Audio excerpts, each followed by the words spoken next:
Primitive Life, a novel by Louise Richardson, read by the author.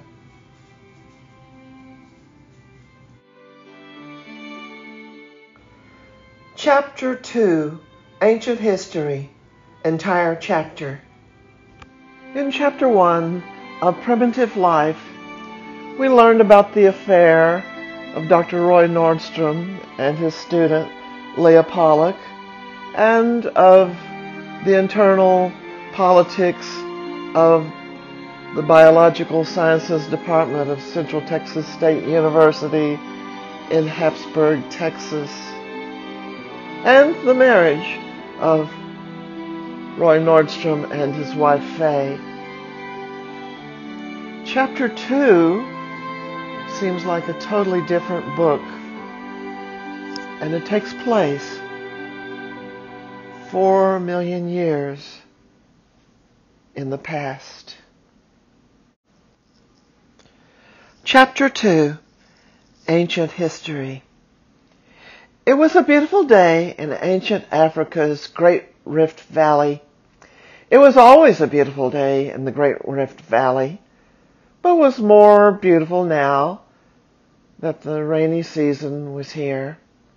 The drought had been relatively mild this year, and the community, who had lived 30 years in the vicinity of the twin towering baobab trees, had only lost 3 members: a sickly newborn, his mother, and an elderly male of the walking chimps. He must have been close to 50. Until that fateful day when the towering twin baobab trees caught fire, the worst thing that had happened to the walking chimps, as Gray Mama saw things, was when Dull the Dull ascended to the rank of alpha male. Dull had sort of inherited the mantle of leader from his father, Skinny the Nervous, probably the least likely AM Gray Mama could recall. Skinny had ingratiated himself to previous leaders. Oh, he was a master of groomer.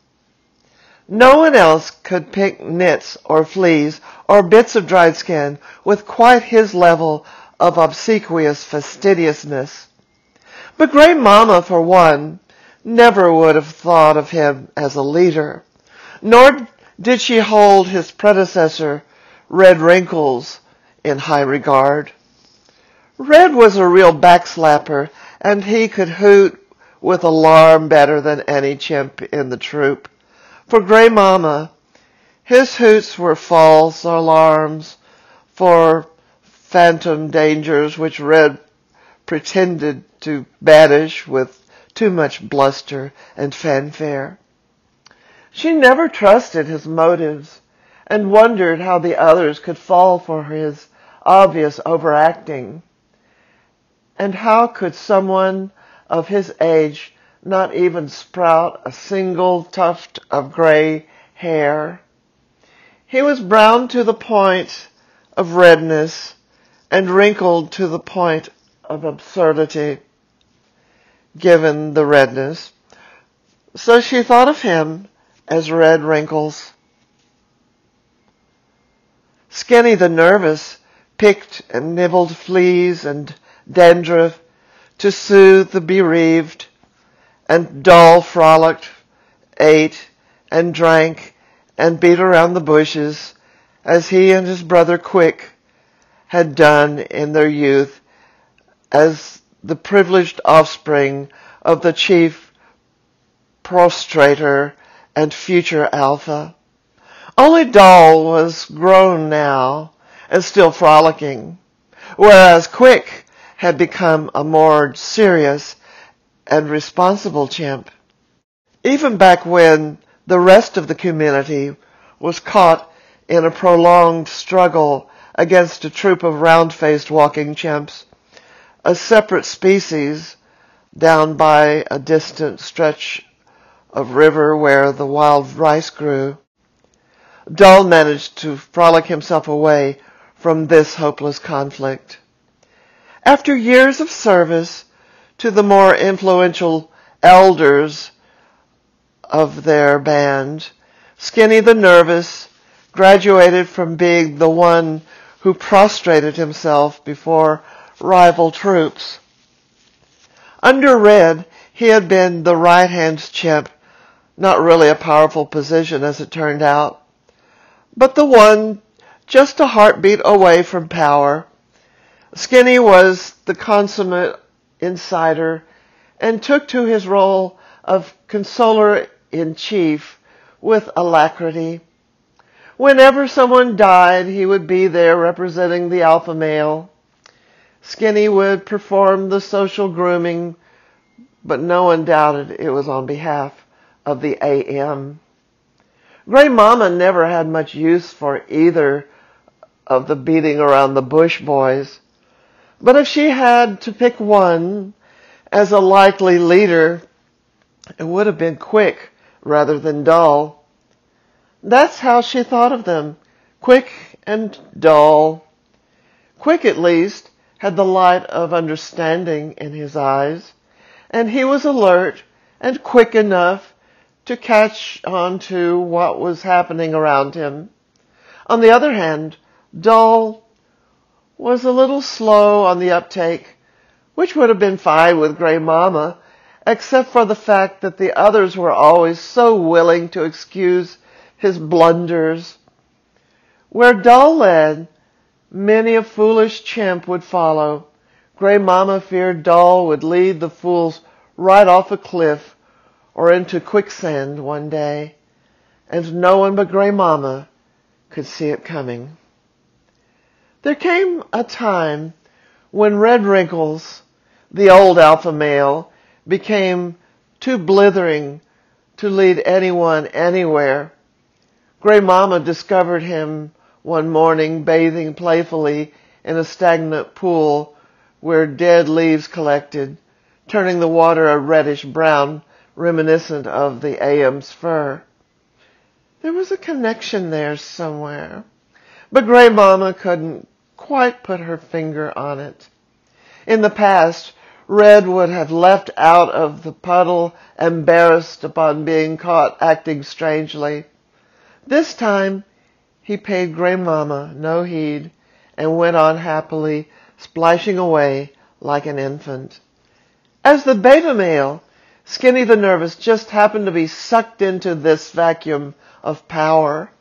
And even though there were stronger and smarter candidates for AM, most of the community gravitated toward him because he was a familiar face and had always picked the fleas so well from the most influential elders. And he rewarded those elders so well when he took power. Skinny made certain that the influential ones got the first and freshest berries, nuts, antelope meat, and the choicest reserved spots at the nearest watering hole.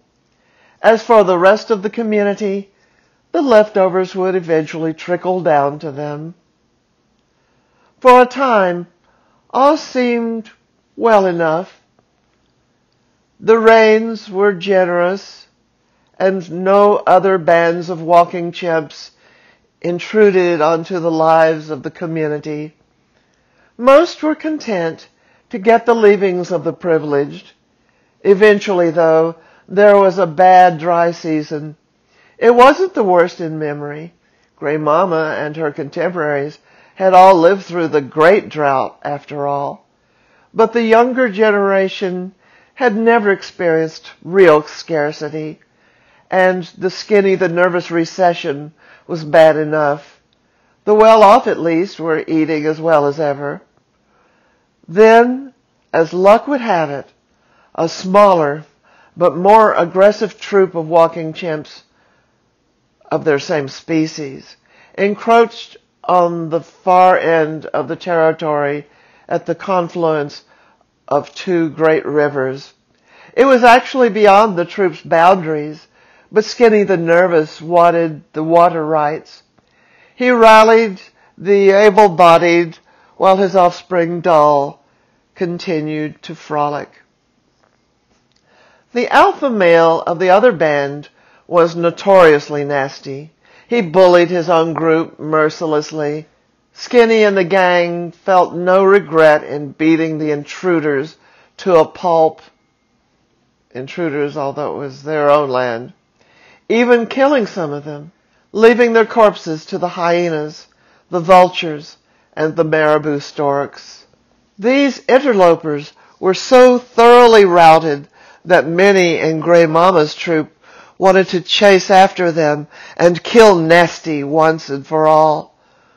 But all the fighters were tired, so they withdrew to their trickling river, which flowed by the twin towering baobab trees. Skinny the Nervous drew such prestige from the battle that most of the walking chimps forgot about the lack of food. At least what they had was secure. However, in time, Skinny's approval ratings began to drop, and a younger and stronger challenger came forth. Grey Mama thought of him as Randy, or the Australopithecine equivalent of the term. Where Skinny had groomed the well-to-do into a constituency, Randy appealed to the common majority of the chimps. He seemed genuinely concerned with their plight. Randy's tactics were simple. He would take from the rich and give to the poor. Whenever he saw the upper crust feasting on a big pile of fruit or monkey parts, he would grab an armload and redistribute it to the masses. When he saw someone hogging a prime watering spot, he would bring in the thirsty to share it. Suddenly, the scarcity seemed to disappear. Everyone had enough to eat and nothing was wasted. Grey Mama liked Randy. He was so kind to her and the other elders, the youngsters, and even to the omegas, that when she pricked her finger on an acacia thorn, she thought he could feel her pain. The new AM was not without his faults. Aside from his tendency to overeat, Randy's main flaw was that his sexual appetite was insatiable, which is, of course, why he was Randy. And he seemed to prefer any female to his own mate, Pushy. However, theirs was more of a friendship and alliance than a pair bond, so Pushy looked the other way when Randy misbehaved. Besides, she was busy helping run the community. Randy's reign was prosperous and relatively uneventful for twice as long as Skinny the Nervous had been in power. As always, another troop would make trouble from time to time, and Randy would take a squad to deal with the situation. But casualties were rare on the baobab community's side because they mostly threw their stony missiles from the cliffs above the enemy. Eventually, it seemed to Randy he could retire and leave the administration of the troop to his sidekick Stiff, an able if unexciting alpha male candidate who Randy had made the most influential beta chimp the troop had ever seen. No one would have guessed when Randy stepped down that the venerable Stiff would be successfully challenged by none other than Skinny's slow and oafish offspring Doll, with the help of Quick and 9 privileged elders. Stupidity ruled, and then things got really bad. End of Chapter 2 of Primitive Life, a novel by Louise Richardson.